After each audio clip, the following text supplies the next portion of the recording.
And here we go. So yeah, this is our spoiler heavy review for Across the Spider-Verse. So if you haven't seen the movie yet, but you want to hear our thoughts about the movie, you can watch our non-spoiler review, which should be right behind this one. So yeah, 3, 2, 1, you've been warned. So let's talk about that ending. Goddamn, they pulled a Silence of the Lambs where he's in the wrong goddamn house or universe. I wasn't sure how this movie was gonna end because the character of the Spot in this movie, and you see him in the trailers. I didn't read much of the comics, so I don't know how big of a threat the Spot is in the Spider-Man lore. I didn't even know he's definitely not one. He's not like Green Goblin or Dr. Octopus, where he's like one of the main villains. Well, the main ones in our movies that we've seen. Green Goblin is pretty much Spider-Man's main nemesis across all. Daniel Defoe. William Dafoe. William Dafoe. I don't know why I said Daniel. No. You've seen that video, right? Of he's Willem Dafoe's really young and he's in like acting school. It's really old footage from like he's in like a class and he's holding a script in his hand and they're all saying their names and he's like William Dafoe, and he mispronounced his own name. You know what? Fucking me too. I never had nerves that bad. Yeah, so we're gonna have to cut this out. No, this is staying in.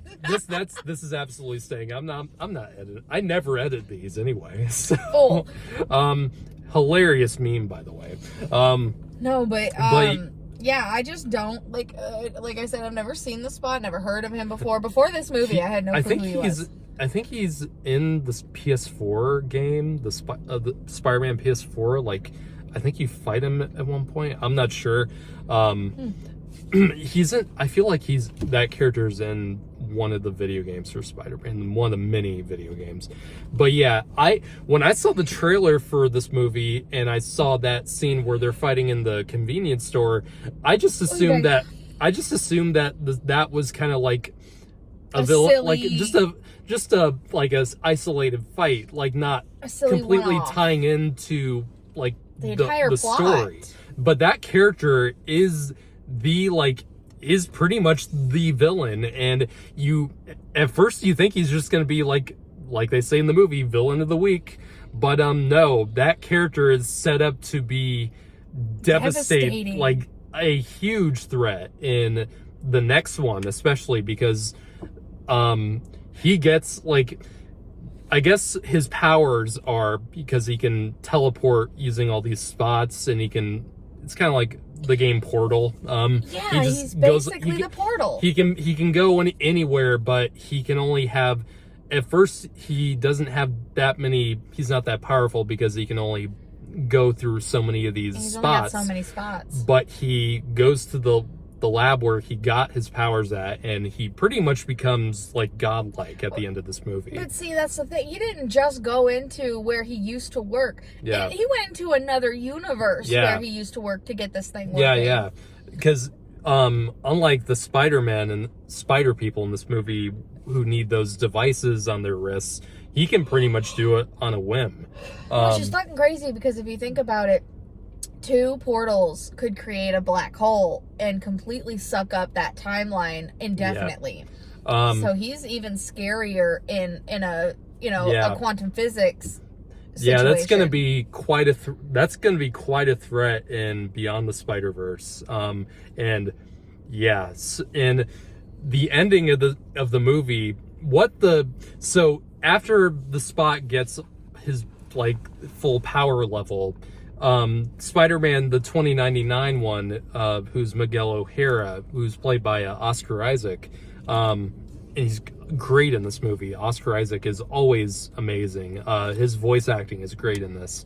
2099 Spider-Man is basically the one that's basically the peacekeeper of the Spider-Man multiverse, or the Spider-Verse, and he is pretty much he recognizes when Miles messes up what's called a canon event, which are basically the shared events that hold together every Spider-Man in every universe, like when a loved one gets killed, like Uncle Ben or Uncle Aaron, or the captain of and police force. I had a feeling that Tobey Maguire and Andrew Garfield, and as well as the Tom Holland universes, would somehow be shown in this movie. And they are. There's you see clips from clips from the Amazing Spider-Man where Captain Stacy dies, and Andrew Garfield's crying over him, and you also see the Tobey Maguire Uncle Ben dead in a screen. Those are canon events to the overall thing. And Miles messes up, I'm not even going to butcher that Indian name, the Indian Spider-Man.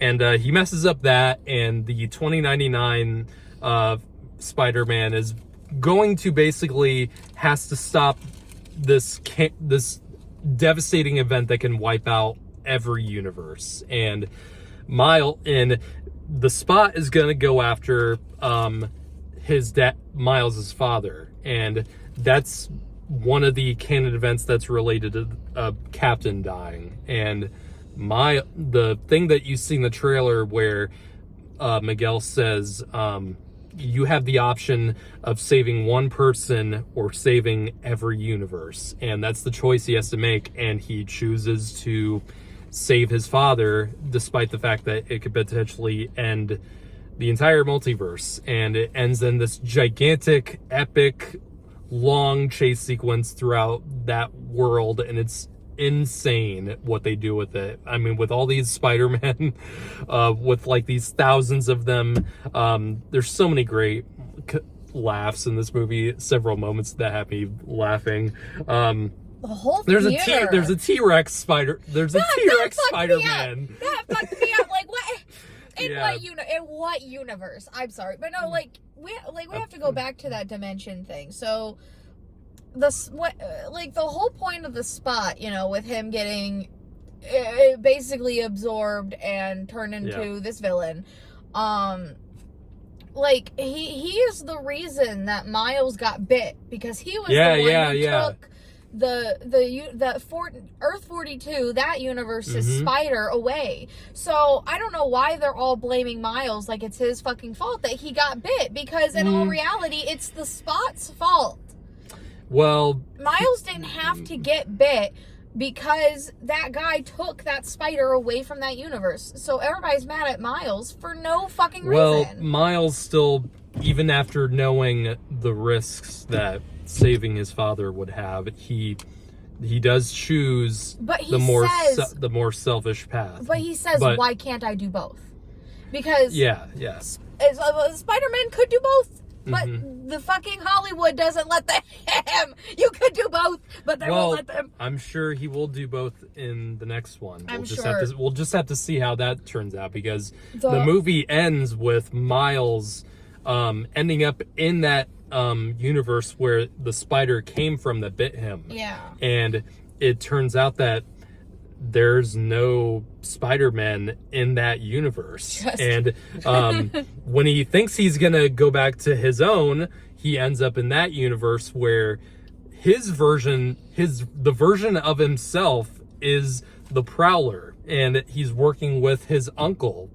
And it's crazy because he's strapped to a punching bag, and the Prowler reveals himself to be a version of Miles, and he's hateful, and that's where it ends. And we see, and I'm so glad I got to see them back again. The Noir Spider-Man, the anime Spider-Man, which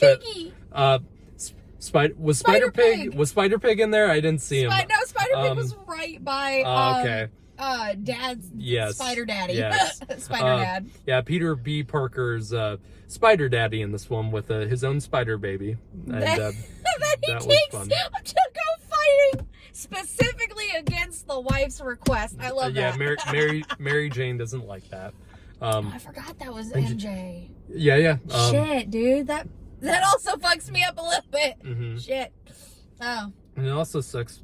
Watching the movie, it hit me that like even and I know this was stated in the previous movie. I don't think in any single universe Gwen and Peter are meant to be together. It really sucks because I'm sorry, Gwen Stacy's better than Mary Jane. I don't have a preference. I've felt that way for a long time. I don't, at least not in the movies. Mary Jane is never, or MJ. That's always confused me with the Zendaya's character and the Tom Holland Spider-Man. It's like, because sometimes MJ? She's MJ. Her name's Michelle. Oh, okay. I accidentally call her Mary Jane sometimes. Like, it messes me up. I don't understand why some have an MJ and some have a Gwen Stacy. I really don't get that. I mean, they're two different people. I know, but like my whole thing is like every Superman has had a Lois Lane and only a Lois Lane. Well, in Superman also has Lana. Lana is also a love interest in the Superman mythos, but she's usually like a character that is sorry. Clark Kent usually has a relationship with Lana like in his younger years before he meets Lois Lane. Right. So is that kind of the same instance then? Kind of like usually in continuous Spider-Man stories, Gwen is usually his first love. She dies, and then he falls in love with Mary Jane. Oh, okay. That's usually how it goes. So yeah, and even in the universes where Gwen lives, Peter has to die. And the scenes that really got me in this movie the most were the stuff with Gwen and her father. And there's several great scenes with the two of them as she's struggling to keep her relationship good with Captain Stacy. She's struggling to find a way to tell her father about what she's doing. And there's just several great moments with the two of them, and in ways that I didn't even see, like that I didn't even expect. Right. That such a touching dynamic between the two of them. And it's really well done. Though, what makes me mad, like, I understand that her dad is a cop and everything, right? Yeah. Like, but when your child looks at you after revealing their secret identity, which they swore to never reveal, and you start reading them their rights, at that point, I lost all respect for you as a character. Yeah. Because, like, I don't care that that's your job. That's your kid. Your kid overrides your job. Hate to tell you, but that's how it is. And, like, so I just kind of lost respect for him as a father. Like, he deserved to have months without his daughter because that's what would have happened. He would have gone months without his daughter because she would have been in jail because of him. You can't have your cake and eat it too. You can't want to catch the fucking spider and also want your kid. Like, you can't have both.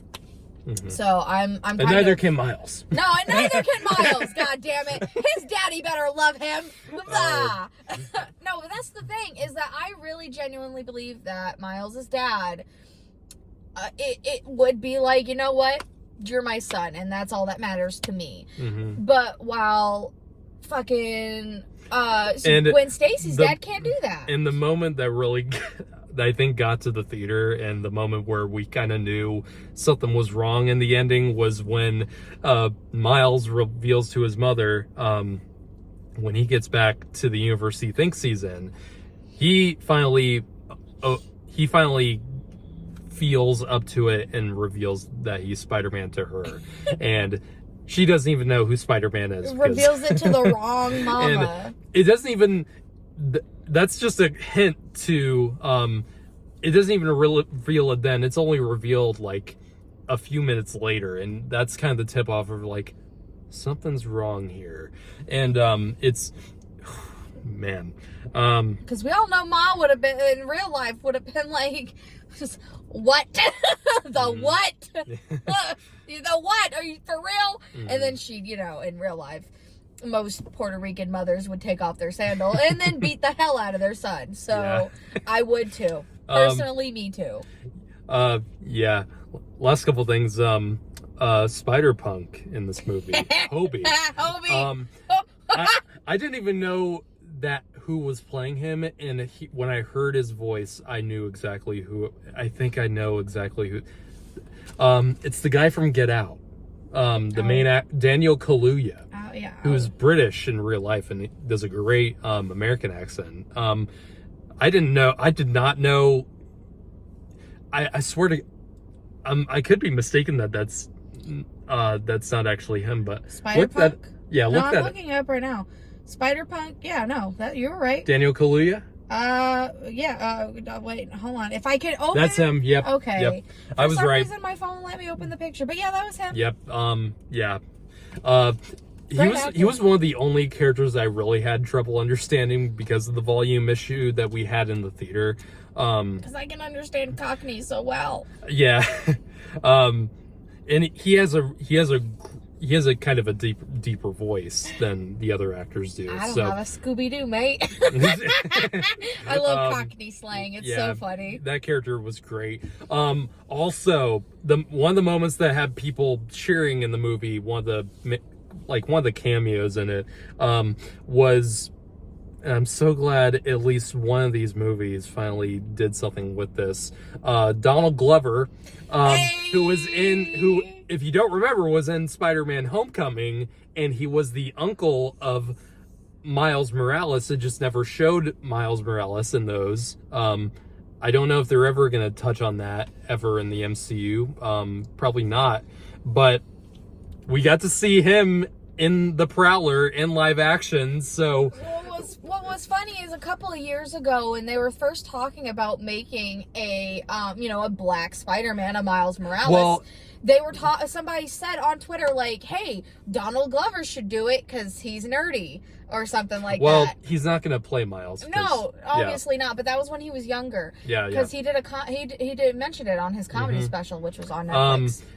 I think I looked on, I heard on the news, they are finally considering doing a live action Miles movie. About time, but I feel like, I don't know, I feel like these... it's moot. I feel like these movies beat it to the punch. Yeah, it's not going to be nearly as good as the animated. Yeah. They're just going to biff it. And I feel like you waited too long to do it. Right, especially after this second one. Yeah. They should just not do anything with Miles after this.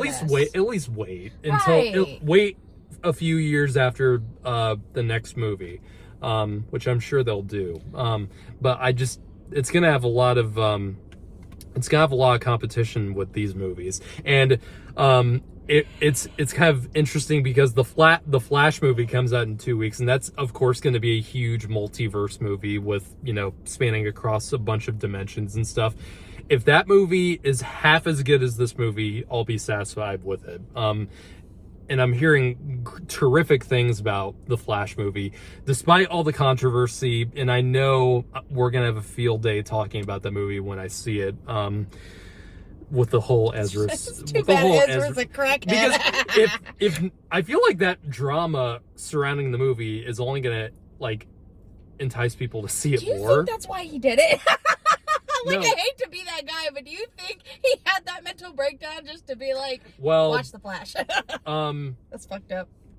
Maybe. But he had all that shit happen to him after the movie was shot. That's true. So that's true. Maybe it's the controversy maybe it's the most viral extreme version of marketing that has ever been pulled. It's like Jared Leto, but yes.